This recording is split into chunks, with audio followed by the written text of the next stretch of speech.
बजरिया ले ले यहा जोड़ा कमरिया कौनो दुकानिया से। राजा जइहा जमुई बजरिया ले ले यहा जोड़ा कमरिया कौनो दुकानिया से, कौनो दुकानिया से। ए राजा हो बोलबम जइबै संगहि दोनों सफरिया से।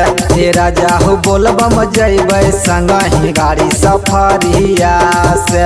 ए राजा हो बोलबम जइबै संगहि गाड़ी मारुतिया से।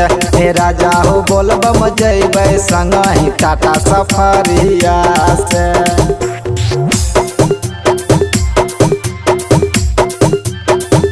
ए राजा हो बोलबम जइबै संगहि टाटा सफरिया से।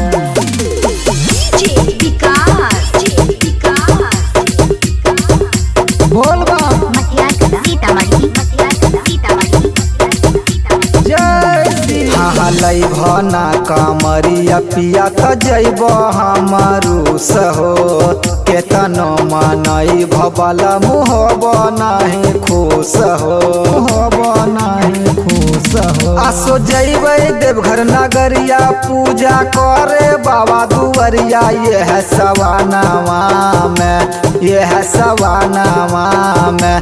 ए राजा हो बोलबम जइबै संगहि गाड़ी सफरिया से।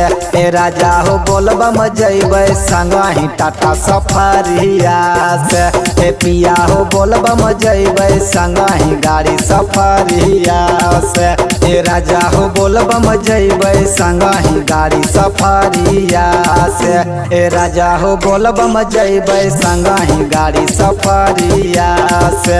ए राजा हो बोलबम जइबै संगहि टाटा सफरिया से।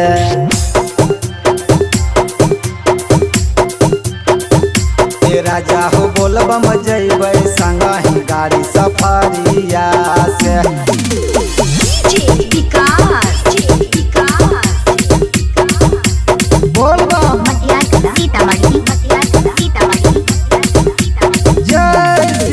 बाबा भोला पसुन पिया कर विश्वास हो। देवघर जाए से हमारा करह काहे निराश हो, करह काहे निराश हो।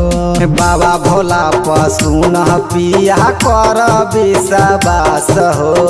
रोहित रंगीला हमारा करह काहे निराश हो, निराश हो। पिया महना मोरा कहनमा जइबै अब की लगनमा बाबा अंगनावा में। राजा हो बोलबम जइबै संगहि अब की सवानामा में।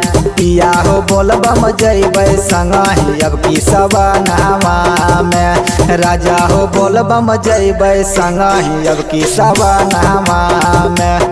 पिया हो बोलबम जइबै संगहि चल सवानामा में। Presented by Rana recording studio Dighi Jamui.